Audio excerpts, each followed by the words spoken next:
along with Michelle Smallman, Chris Canty, Evan Cohen with you. Good morning, everybody. We apologize, ESPN Cleveland, but today's going to be a rough one for you guys. Danhausen is powerful as hell. Oh, my God. Oh, good. I'm glad you went there right away. I had to go there. How can you not? After watching that game. He cursed the Cavs. The Knicks were down by 22 in the fourth quarter with 7:40 to go. Cavs had a 99.9% winning percentage. If that ain't Danhausen, what is? It has to be. They are cursed. I mean, listen, it was all working against the Knicks, even bobblehead Brunson being on the desk. Which is powerful. That's powerful. And it didn't matter. Didn't matter at all, not one iota. It was incredible watching that last night. The New York Knicks were very nice. The Cleveland Cavaliers very evil yesterday. I'm angry at them, though, because they made me stay up to watch the damn game. It was so good, though. Man, back-to-back nights, we are tired. I was just about to shut it off, too, Smalls. I was just about to cut it But it's a good reason to stay up late. Brunson had a couple of back-to-back baskets on James Harden. I'm like, wait, let me see if Brunson can start cooking. And he did. Just elite in the fourth. Oh, my gosh. Yeah, Elite. speak for yourself. Up 21 last night, 92-71, 8 minutes to go or so. Good night. I went to sleepy, and my wife comes back in the room because she was with my son, of course, because my 12-year-old goes to sleep later than I do. And she said, I think the Knicks are winning. I said, what are you talking about? She goes, some alert on my phone, ESPN app, that the Knicks are winning. And I'm like, they won the game. So I watched it back this morning. I couldn't believe it. I went to sleep up 21. But you weren't asleep because your wife She woke me up. She woke me up to tell me this, and it was already in overtime. Shout out to her. That's a very good move. Yeah, I fell asleep. I'm not going to sit here and lie to the audience. So this morning, what did I do? I watched back the fourth quarter in overtime, and I think I can score on James Harden. Yeah. Anyway. Brunson went at him. Oh, my God. Absolutely relentlessly attacked him. Yes, he did. By design, right? The Knicks outscored the Cavs over the last 12 minutes of this game, including overtime, 44-11 by 33 points. Ironically, that's the same amount of points as Anthony Edwards went and congratulated the Spurs by with 8 minutes to go. Just pointing that out. Just saying. And this game was amazing, especially when you do the compare and contrast to Game 1 against Indiana a year ago. Remember when the Knicks were up 14 points in Game 1 of the Eastern Conference Finals with 2:45 to go and they lose that lead? Well, this one, totally different. Up 20. They're down all these points. They go on an 18-1 run. They force overtime. They start overtime on a 9-0 run.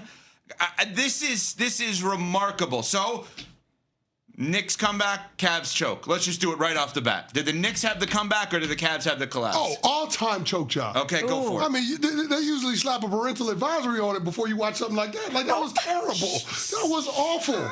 Like, how can you be up by 22 in the fourth quarter and then essentially try to sit on the lead and not have any ball movement, any movement on offense away from the ball? It was absolutely abysmal. And I thought that it was a tale of two halves in terms of the ability to be able to coach. Really a tale of two quarters, because Kenny Atkinson shined in the third quarter when the Cavs built that double-digit lead. They extended it to as much as 16. The hack-a-Mitch strategy was brilliant. The timing that he used it to extend the lead, because the first half was really a back-and-forth half. Even though the Cavs had a 2-point lead at halftime, that was Donovan Mitchell hitting a three at the buzzer. So it went back and forth for the first two quarters. It was really that third quarter where the Cavs asserted their dominance. But then in the fourth quarter, Kenny Atkinson gave it all back. I don't understand it, Ev. Which part bothered you the most? Kenny Atkinson, head coach of the Cavs, had so many mistakes. Ev, the Knicks went on an 18-1 run and the man didn't call a timeout. Not once during that stretch. You were up by 22. They went on an 18-1 run to cut it to 5 in less than 5 minutes. That's when you want to use the timeouts? Kenny Atkinson postgame had this to say to Chris Canty about not using the timeouts. Yeah, I like to hold my timeouts. I mean, I didn't want to have one timeout at the end of the game, 1 or 2 point game. I try to hold them. Hold them till when? Game 2? That's what I was thinking. At that point in the game, what are we holding them for? They don't carry over. It's not like vacation days. But here's the other thing, and I think Mike Brown deserves a ton of credit for his brilliance and what he did. Like, his solution, his solve for Jalen Brunson being a lot of liability was to attack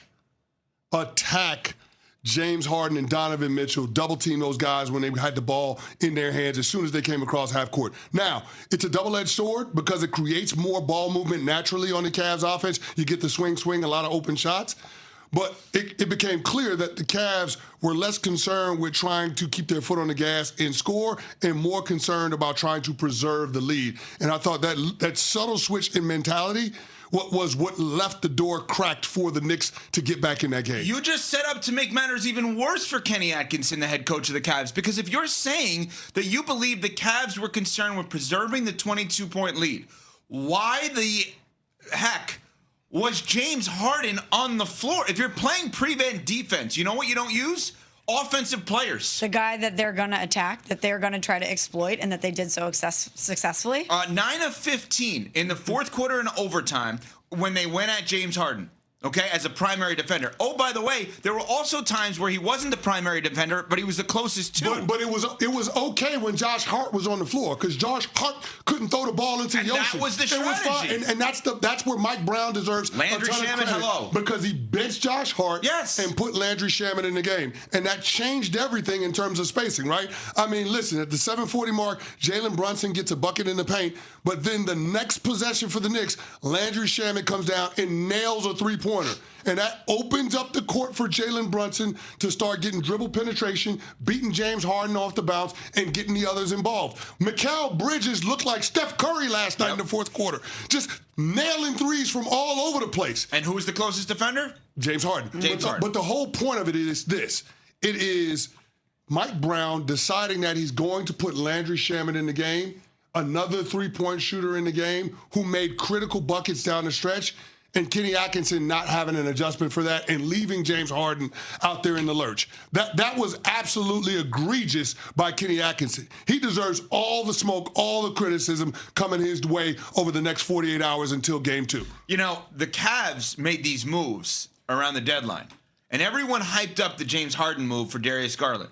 Well, the moves that a lot of people in and around basketball were talking about is the defensive prowess of Keon Ellis and Dennis Schroeder, a move that they made for Sacramento. That's why you have them there. You're up 22. You don't need scorers. You need to make sure that Jalen Brunson doesn't get going. And Jalen Brunson, I have been more critical of Jalen Brunson, defensive end. He can't be the best player on a championship team than anyone on our show.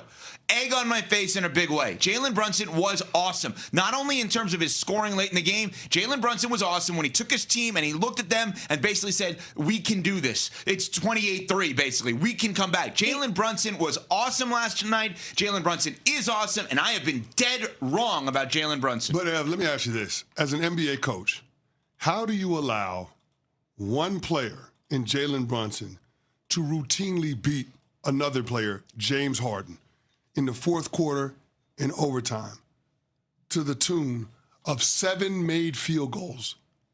From 7:40 in the fourth quarter to the end of overtime, Brunson on Harden, 7 made field goals. Yep, 7 of them. How do you allow that if you're an NBA coach? You can't. Well, James Harden had more turnovers than made field goals. Yet again. It's the 6th time that's happened this postseason. It's and guess unbelievable. what? The Cavs record during those games, 0-6. How can you allow him to be a liability for your team, especially when you know the other team's strategy is to get their best player matched up on him?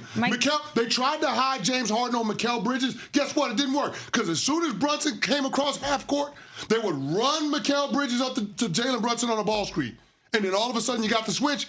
Boom, James Harden on Jalen Brunson. You can't allow that to happen if you're Kenny Atkinson. Something about that has to change. Mike Brown said it last night. He was like, it's not a secret. We're attacking James Harden. This was the plan, and it worked.